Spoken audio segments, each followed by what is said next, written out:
تو شہر کے لوگ دوڑے گئے اور اس کام میں مجاہدین کا ہاتھ بٹانے لگے۔ سپہ سالار عمرو بن عاص رضی اللہ تعالیٰ عنہ کی یہ مجبوری تھی کہ ان کے ساتھ لشکر کی نفری کم تھی۔ اس نفری میں سے شہر کی انتظامیہ کے کام بھی کروانے تھے اور نظم و نسق بھی بحال کرنا تھا۔ کشتیوں کا پل بھی بننا شروع ہو گیا تھا اور کئی اور کام تھے جو فوری طور پر کرنے والے تھے۔ مجاہدین کی تعداد اتنی ہی تھی جسے ان کاموں میں لگا دیا جاتا تو عسکری ذمہ داریاں التوا میں پڑ جاتی تھی۔ اس کا علاج یہ سوچا گیا کہ رومیوں کے دور حکومت میں جو قبطی عیسائی شہری انتظامیہ کے فرائض سر انجام دے رہے تھے انہیں ہٹایا نہیں گیا، بلکہ یہ کام انہی کے سپرد کر دیے گئے۔ ارد گرد کے علاقے میں اپنے لشکر کی کچھ نفری رکھنی لازمی تھی۔ سپہ سالار کا مقصد یہ بھی تھا کہ قبطیوں کو اعتماد میں لے کر انہیں اہمیت دی جاتی رہے تاکہ یہ بغاوت کی نہ سوچ سکیں۔ اس سلسلے میں ایک دلچسپ واقعہ ہو گیا جو مورخوں نے تفصیل سے لکھا ہے۔ یہ واقعہ یوں ہوا کہ محکمے میں اکثریت قبطی عیسائیوں کی تھی۔ اسے آج کی زبان میں پولیس کہا جاتا ہے۔ عمرو بن عاص نے پولیس کے فرائض قبطیوں کے پاس ہی رہنے دیے اور ان کی نفری میں اضافہ کر دیا۔ اس محکمے میں اپنے مجاہدین کو بھی شامل کیا گیا، لیکن بہت ہی تھوڑی تعداد میں۔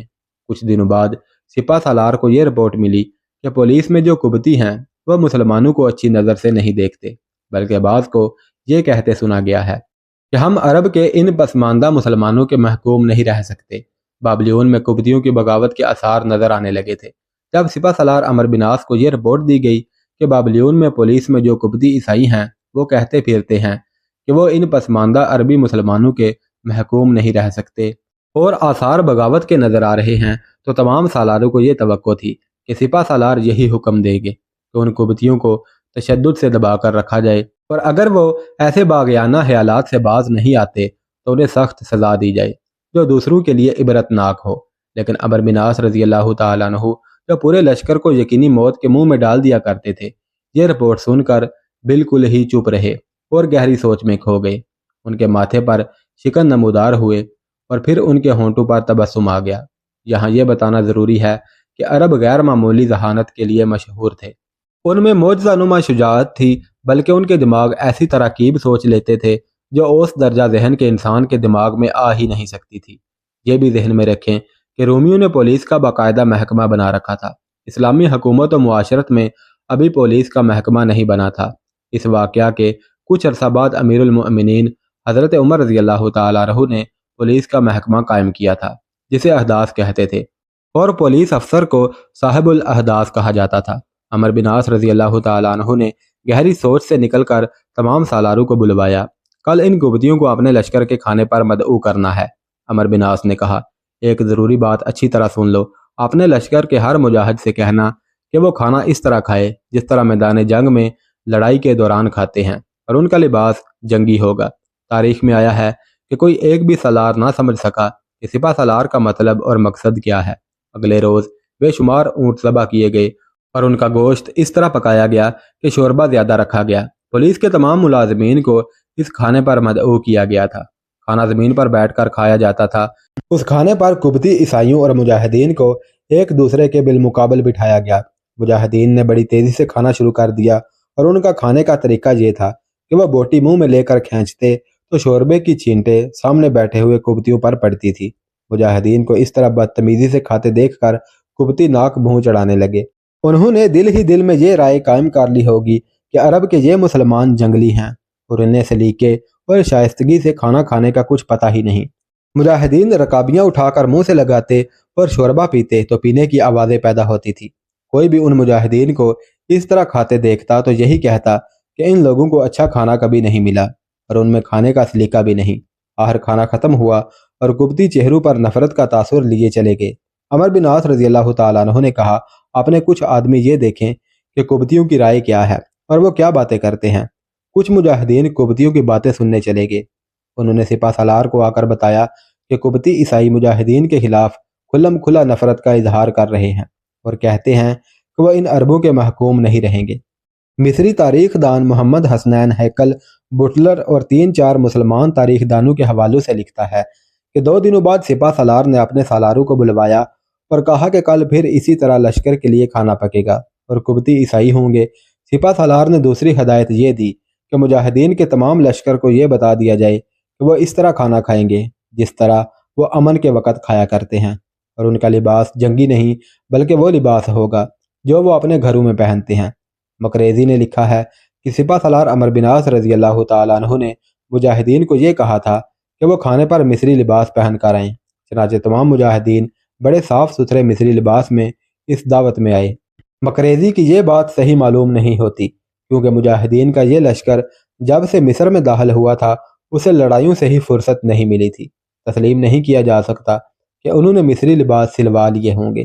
ویسے بھی مجاہدین اس قسم کی عیاشیوں کے قائل نہیں تھے۔ بہرحال تاریخ میں یہ واضح ہے کہ مجاہدین اپنے اچھی قسم کے لباس میں کھانے میں شریک ہوئے۔ اب بھی کھانے پر بیٹھنے کی ترتیب وہی تھی جو پہلے کھانے میں رکھی گئی تھی۔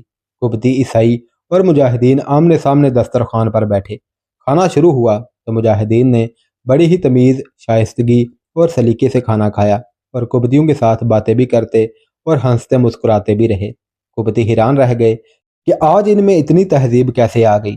یہ تو شک کیا ہی نہیں جا سکتا تھا کہ وہ کوئی اور تھے، اور یہ مجاہدین کوئی اور جو تمیز اور سلیقہ والے ہیں۔ پچھلے کھانے میں قبطی مجاہدین کے خلاف نفرت اور ناپسندیدگی کا اظہار کھلم کھلا کرتے رہے، لیکن اس کھانے کے بعد حیران تھے کہ کیا کہیں اور کیسے سمجھیں کہ یہ تبدیلی کیسے آئی ہے۔ وہ ایک دوسرے سے پوچھتے تھے کہ یہ کوئی اور عرب تو نہیں؟ کسی کے پاس اس سوال کا جواب نہیں تھا۔ سپہ سالار عمرو بن عاص رضی اللہ تعالیٰ عنہ نے یہ حکم دیا کہ کل صبح تمام لشکر گھوڑ دوڑ میدان میں امن کی ترتیب میں اکٹھا ہوگا۔ سپہ سالار لشکر کا معائنہ کریں گے۔ سالاروں نے سپہ سالار کا یہ حکم تمام لشکر تک پہنچا دیا، اور مزید جو ہدایات سالاروں کو دی گئی تھی وہ بھی لشکر تک پہنچا دی گئی۔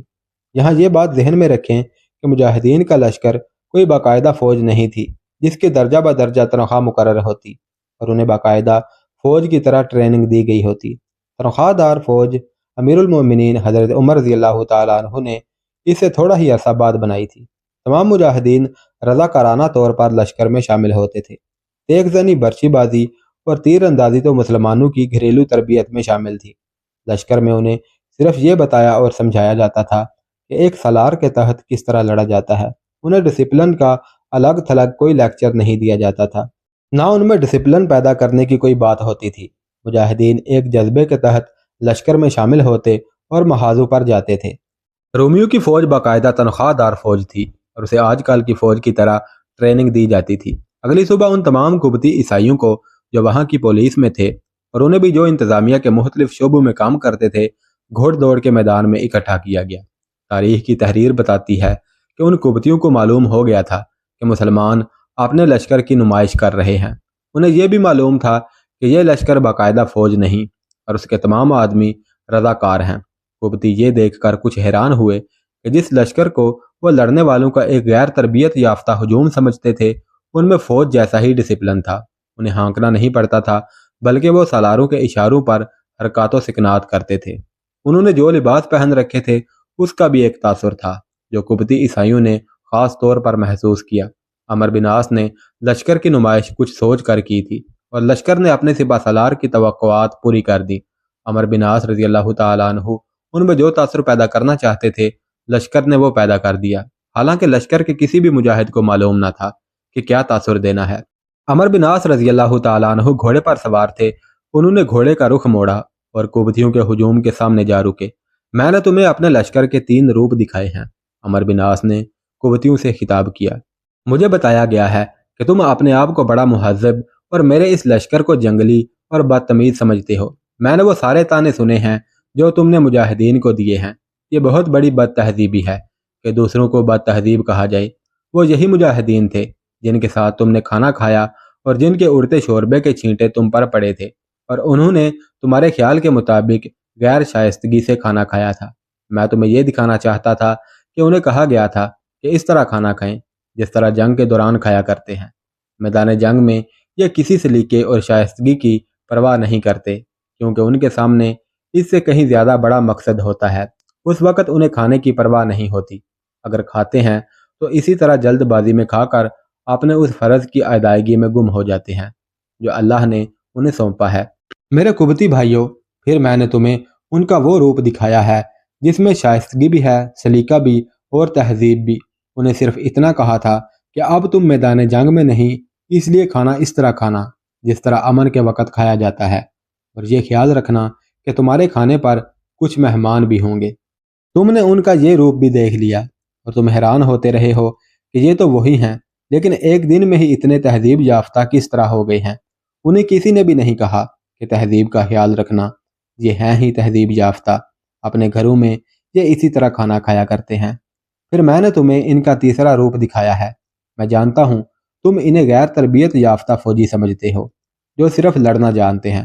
تم نے دیکھ لیا ہے کہ انہوں نے نظم و نسق کا کیا مظاہرہ کیا ہے۔ یہ نظم و نسق اور اپنے سالاروں کے اشاروں پر چلنا ان کی فطرت میں شامل ہے۔ یہ جب ایک لشکر کی صورت میں اکٹھے ہوتے ہیں تو اپنی انفرادیت اپنے امیر یا سالار کے سپرد کر دیتے ہیں۔ اسلام کے حکم اور اصول کے مطابق اگر ان میں سے 3-4 یا کچھ زیادہ اپنے لشکر سے الگ ہو جائیں تو ایک ساتھی کو اپنا امیر جماعت بنا لیتے ہیں اور پھر اس کے حکم کے مطابق عمل کرتے ہیں۔ میں نے تمہیں ان کے یہ تینوں روپ اس لیے دکھائے ہیں کہ تم انہیں گنوار اور اجڑ بدو نہ سمجھتے رہو اور اپنے آپ کو اس خوش فہمی میں مبتلا نہ کرو کہ تم ان کے خلاف نفرت پھیلا کر اپنے لوگوں کو بغاوت پر آمادہ کر لو گے تو یہ مجاہدین تمہارے آگے بے بس ہو جائیں گے۔